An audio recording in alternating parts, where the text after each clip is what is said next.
Hi friends, welcome to Sikdar's academy. Sikdar's একাডেমিতে সবাইকে স্বাগত। এই ভিডিওতে ডিএ নিয়ে আমরা একটু লাস্ট যে তোলপাড় আলোচনা চলছে সারা রাজ্য জুড়ে সেই বিষয়ে আলোচনা করব। আপনারা জানেন দুদিন আগে আমাদের রাজ্যের মুখ্যমন্ত্রী তিনি শিল্পপতিদের সঙ্গে একটি বৈঠক করছিলেন।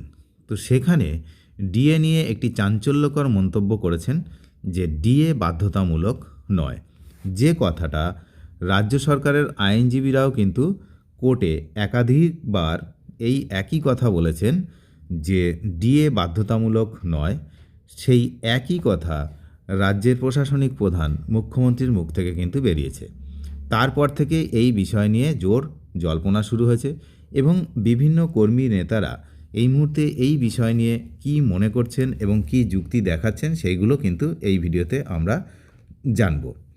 একদিকে রাজ্য সরকারের যে দাবি যে ডিএ বাধ্যতামূলক নয়, অন্যদিকে সরকারি কর্মী সংগঠনগুলি আদালতের রায়কে হাতিয়ার করে নিজেদের হকের দাবিতে কিন্তু এই মুহূর্তে অনড় রয়েছে। সম্প্রতি মুখ্যমন্ত্রী মমতা বন্দ্যোপাধ্যায় ডিএ সংক্রান্ত মন্তব্যের কড়া প্রতিক্রিয়া জানিয়েছেন সরকারি কর্মী সংগঠনের নেতা মলয় মুখার্জি। তার স্পষ্ট বক্তব্য, ডিএ সরকারি কর্মীদের সাংবিধানিক অধিকার, সরকারের দয়া বা করুণা নয়। যেটা কিন্তু এই কর্মী সংগঠনদের আইনজীবীরাও বারংবার আদালতে এই একই কথা বলেছেন। আর সরকার পক্ষের আইনজীবীরা কিন্তু ওই কথাটাই বলেছেন, যেটি হচ্ছে স্বয়ং মুখ্যমন্ত্রী এখন বললেন যে ডিএ বাধ্যতামূলক নয়। যাই হোক, দুই পক্ষের এই দুই কথা নিয়েই কিন্তু দীর্ঘদিন ধরে শুনানি চলে আদালতে, আপনারা জানেন। মুখ্যমন্ত্রী মমতা বন্দ্যোপাধ্যায় এই মন্তব্য করেছেন যে ডিএ দেওয়া সরকারের জন্য বাধ্যতামূলক নয়। এই বক্তব্যের তীব্র বিরোধিতা তো করেছেন মলয়বাবু। তিনি আইনি প্রেক্ষাপটও তুলে ধরেছেন। কী আইনি প্রেক্ষাপট তিনি তুলে ধরেছেন যে স্যাট এবং কলকাতা হাইকোর্টের ইতিমধ্যেই দ্ব্যর্থহীন ভাষায় কিন্তু জানানো হয়েছে বা তারা জানিয়ে দিয়েছেন যে মহার্ঘ ভাতা বা ডিএ সরকারি কর্মীদের আইনি ও সাংবিধানিক অধিকার, এটি কোনোভাবেই সরকারের দয়ার দান নয়। এটি কিন্তু মলয়বাবু জানাচ্ছেন। আইনি ব্যাখ্যা অনুযায়ী ডিএকে কর্মীদের সম্পত্তির অধিকার হিসেবে গণ্য করা হয়।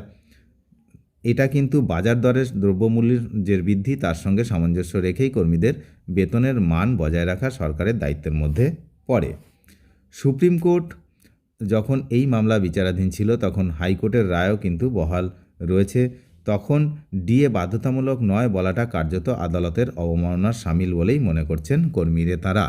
কিন্তু এখানে আমার একটি প্রশ্ন, যে আদালতের অবমাননা হলে কি হয়? আদালতের অবমাননা যদি করা হয় তাহলে কি কিছু হয়? এমনটা তো আমরা আপাতত দেখতে পাচ্ছি না ডিএ মামলার ক্ষেত্রে।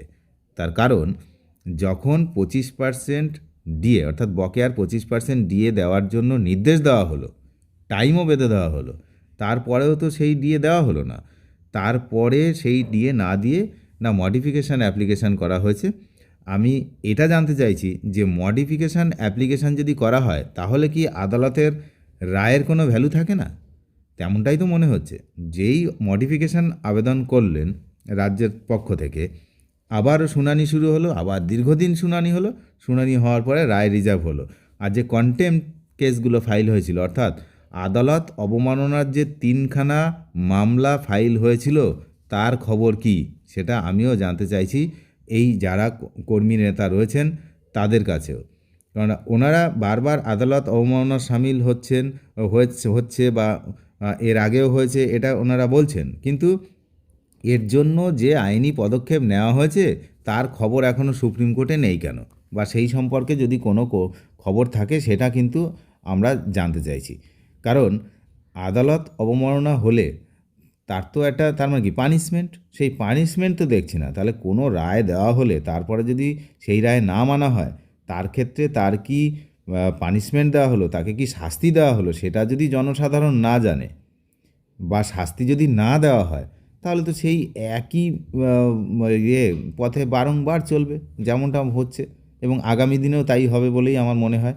যে যদি ডিএ মামলার রায় কর্মচারীদের পক্ষে যায়, আবারও হচ্ছে এই রায় কিন্তু না মানার সম্ভাবনাই প্রবল দেখছি। তার কারণ যেভাবে বডি ল্যাঙ্গুয়েজ নিয়ে ঘুরে বেড়াচ্ছে তাতে বোঝা যাচ্ছে যে এদের এই বিষয়ে কোনো মাথা ব্যথা তো নেই, একদমই মাথা ব্যথা নেই। আর যদিও রায় যেদিকে যায় যাবে, ও যা হবে হবে, এরকম একটা বিষয়। মানে একটা সুপ্রিম কোর্টের রায়, সেটাকে যে শিরোধার্য করে সবাই মান্য করে, তো সেই বিষয়টাও তো আমি কারোর মধ্যেই দেখতে পাচ্ছি না। সবাই তো মহা আনন্দে এদিক সেদিকে ঘুরে বেড়াচ্ছে, বিভিন্ন জায়গায় বিভিন্ন রকমের বক্তৃতা দিয়ে দিচ্ছে। কিন্তু এই এই যে ব্যাপারটা রয়েছে যে কেসে যদি আমরা হারি তাহলে এত টাকাগুলো দিতে হবে, এই বিষয়ে তো আমি কোনো হেলদোল কারোর দিকেই দেখতে পাচ্ছি না, কাউকেই দেখতে পাইনি। আপনারা যদি দেখতে পান এরকম এই বিষয়ে কারোর মাথা ব্যথা আছে, তাহলে আমাকে একটু জানাবেন। কিন্তু আর একটা বিষয় যেটা আমি এই বললাম, যে কর্মী সংগঠনরা যারা রয়েছেন তারা নিশ্চয়ই ব্যাপারটা কিন্তু ভাবছেন যে এই আদালত অবমাননা যদি হয় বা হয়েছে এর আগে, তাহলে তার কি বিচার হলো?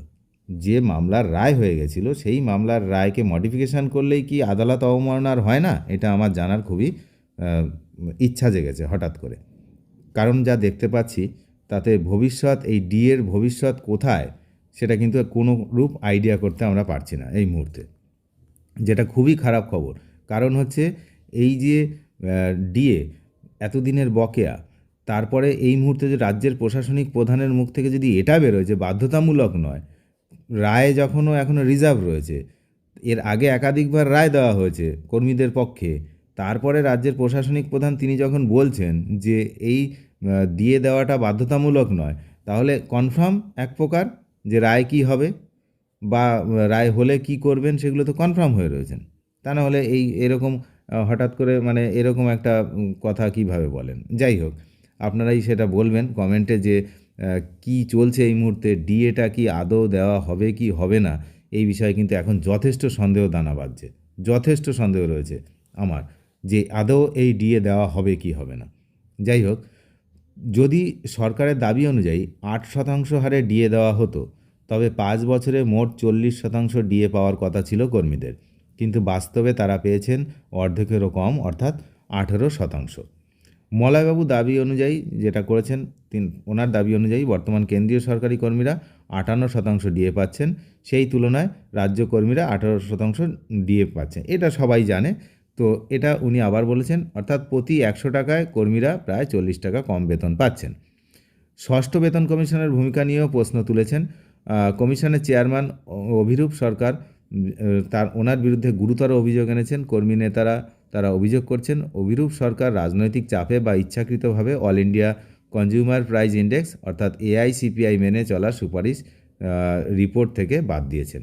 তিনি অত্যন্ত কড়া ভাষায় কমিশনের চেয়ারম্যানকে সরকারের অনুগত বলে কটাক্ষ করেন এবং অভিযোগ করেন যে কর্মীদের স্বার্থের কথা না ভেবে সরকারের সুবিধা দেওয়াই ছিল কমিশনের লক্ষ্য।